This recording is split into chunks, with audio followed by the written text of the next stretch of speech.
hello guys, good morning. Mayam ngasi se akhoi ska ID panthoi bi ID panthoi puja tawreba. Ngasi se humni suba num ini. Aduna akhoi ngasi se hiru khara dum katpa chattoine ba. So mayam ai hajik akhoi hajik chatlani chatlaga ai puja mafam do jawraga sum ID panthoi puja latpa do. So mayam da sum jeng halake. So mayam yengminase. Hajik thore akhoi chatle lai khorabam da atla lai khorabam sina zoom tawge. Sigai sigai ni lai khram lai puja lat lido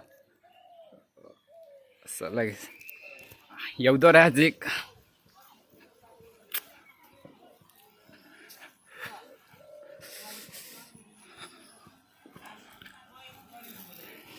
galai re hiluk kai ka duna sika pore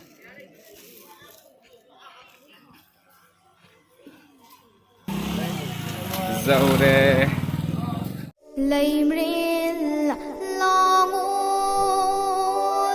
changkhon bi thoi na pan bi pan thoi bi imagi mingkhai kharadang sai sak sai thang jaramge ayol aral ngak pi yu chang jau jibna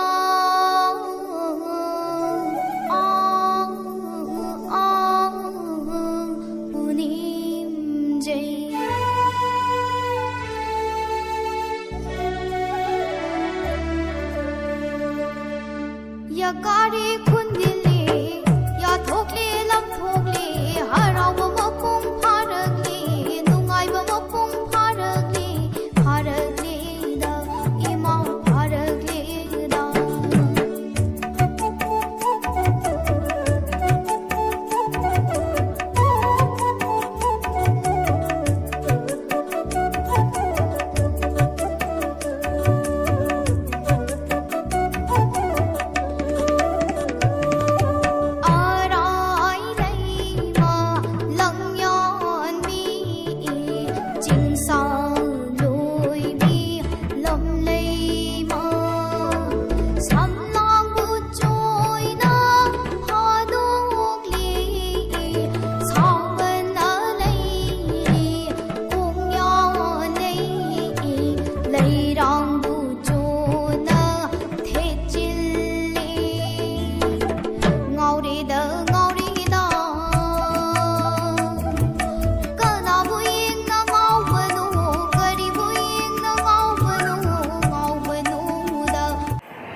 hajik akhoi shopping to ba mung lae to ba su loi shopping ga di loi na ha gum akhoi ke no khra cha ga na mung ji ni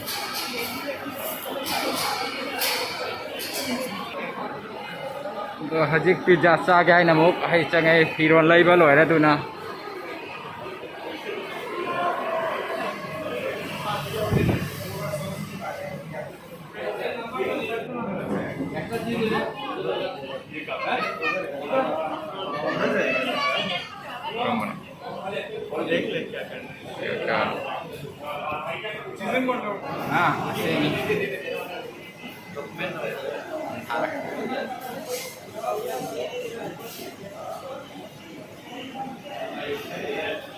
lại giết sạt ra rồi kìa